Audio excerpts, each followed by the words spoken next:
environment is not just greenery, right? Environment could be really where you live, where you work, where you pray. It's important to see that, okay, so it is happening. And even just next door, right, was.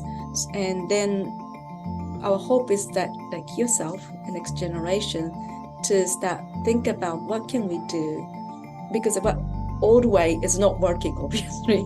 But freshwater is where it all starts, because that's where the people are. And so we're like, well, how widespread is this? Northwest Washington, D.C. is home to 3 prestigious private universities. But across the city, a historically marginalized community faces an environmental crisis. And many students at these institutions have no idea it's happening.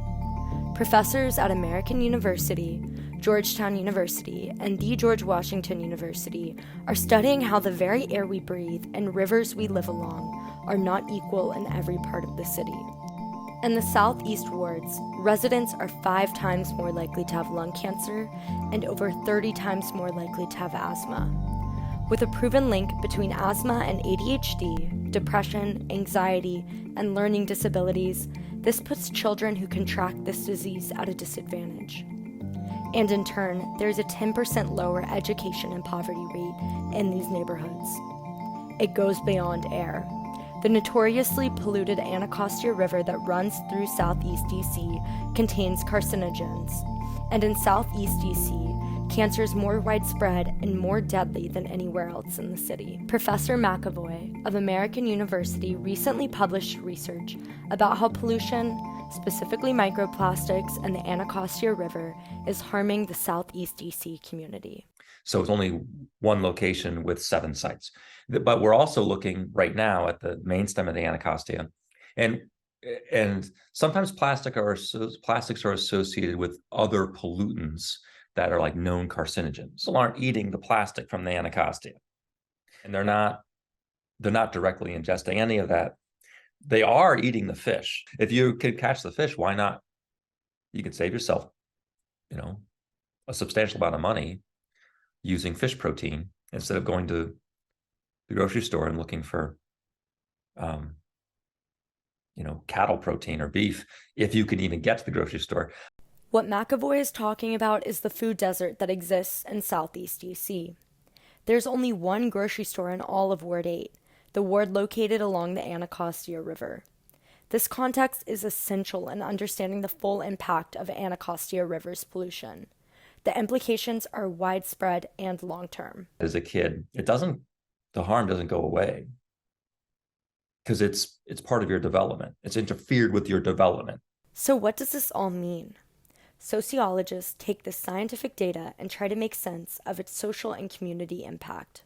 Professor Hiromi Ishizawa is among those, as chair of the GWU Sociology Department and researcher of urban sociology. I can see that just living in the bad neighborhood, meaning the polluted area, the impact can last for many years, and starting from educational settings, and then it gets to the adulthood. DC has been highly segregated city, metropolitan area for many years, even compared to any other metropolitan areas in the US. It's racially divided. And then it's always the south part of the south, especially southeast, right, is always heavily characterized with poverty and bad, low quality neighborhood and low quality schooling and so on and so forth. So as a DC, I think it needs to do work on more integration and then invest money into Southeast. Another expert in urban sociology, Professor Yuki Kato of Georgetown University, is more skeptical of efforts to combat this environmental crisis.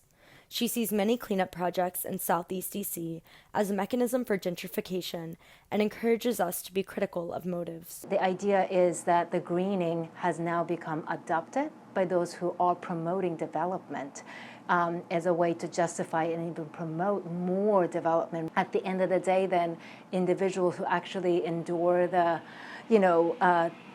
poor conditions, whether it's environmental, social, and economic, in those areas for a long time, are now being displaced. Professor Tim Bartley of Georgetown University looks at this issue through the lens of legislative and social movements that can help communities like Southeast DC.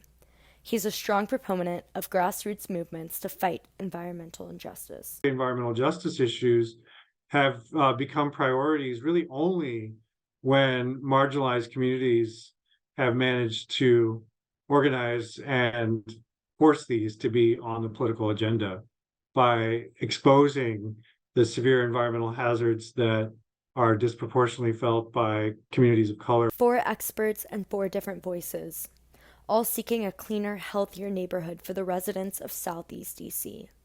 And they all agree on the importance of education on this environmental and community crisis. Georgetown being so disconnected from the rest of the Washington, D.C., even the students who try to get themselves out of this campus life, it often is not something that is easily visible and accessible for the students.